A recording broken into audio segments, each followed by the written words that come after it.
Najua sehemu inaitangwa Pastor T Mwangi na hizi ni zile wisdom za Pastor T. Leo nataka kuongelea kuhusu where do broken hearts go. Right now, maybe unaingia kwa relationship, ama unaingia kwa heartbreak, ama uko kwa heartbreak, ama umetoka kwa heartbreak. Na heartbreak ni part of life. Tumeangalia kwa news, wasi wanaachana, wasi wanaamua kushikiana ndenga, wengine wanashikiana kisu, na unaona ina turn out kwa murder. Heartbreak is not the end of life. Lakini kuna kitu moja lazima tukue very sensitive. Endo uchukue glasi, iangushe. It will break, it will shatter.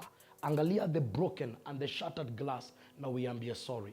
You can never fix a broken heart by saying sorry. And the truth is, anyone mwenye ashaikuwa heartbroken, no amount of sorry can ever fix your heart. And that's why wisdom inakuanga. You have to pick the broken pieces, put them together. It's tiresome, it takes time. Some of those pieces zinaweza kukata na zikose more bleeding.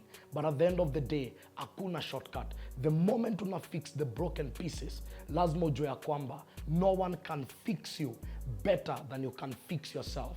One of the challenges na pain is that we can walk with you during your pain, but we can never walk you out of your pain. And that's why no matter ma BFF wanaweza kusurround, lakini no one can walk you out of your pain. And it is a personal journey, it's a lonely journey. Pick the broken pieces, fix them.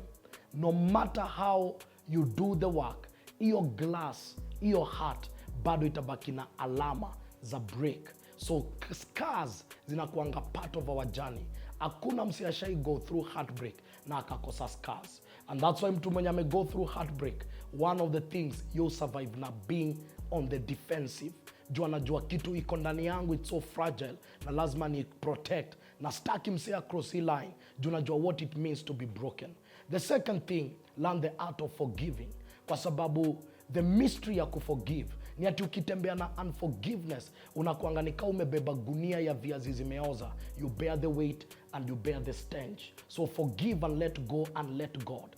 The third thing, always step out. Uskai kubali stuff ikutrap. There is still another day. In this life, you can lose everything but never lose your mind. You will need your mind to make another decision tomorrow. And in that place ya move out, lazima uanalyze situation. No jiambia ni aje, I loved, but I loved the wrong person. Get the experiences out of that situation. That's why tunawaitanga ma-ex, kwa sababu wametuletea ma-experience. Hawakuwa wa stupid, wakichora Cupid akiwa na arrow. The most important thing ni kukwambia love inaweza damage at the end of the day, na love inaweza hurt. And the final thing, let your vision be louder this time.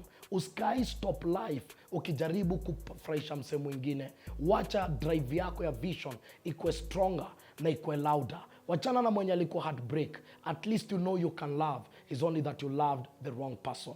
Wisdom ya mwisho.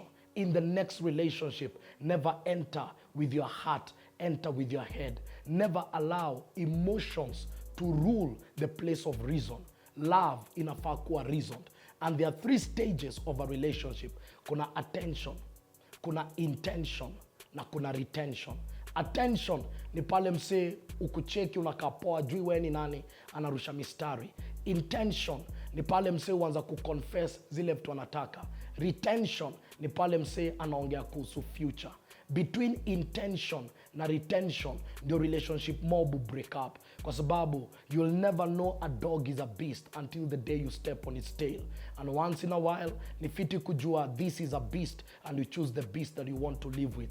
Red lights zinakuanga shown hata before engine ya relationship ianze. Never ignore the red lights. And that's why love is not blind. It's only that men are blind to love and they want to love according to their terms. Never replace your head with your heart and never replace your heart with your head. Kuna time ya kuthink, kuna time ya kufeel, kuna time ya kurise na kuna time ya kumove on. Finally, vengeance belongs to the Lord. Hakuna kitu itakusaidia ukifanyia msee mabaya. Hakuna kitu itakusaidia ukiamua kurevenge. The best revenge inakuanga silence, because the silence can never be misquoted. Where do broken hearts go? They can be fixed, they can be repaired, and you can bounce back again and love and be loved again. God bless you. Hizi ni zile wisdom za Pastor T. Mwangi. Na kama kuna issue ungetaka tu analyze kwa hizi wisdom, tunaweza patana pale kwa mtandao Facebook Pastor T. Mwangi, Instagram Pastor T. Mwangi, na pia YouTube Pastor T. Mwangi. Tuchapiane kwa sababu kuna place wisdom inakuanga needed na si prayer. So God bless sana.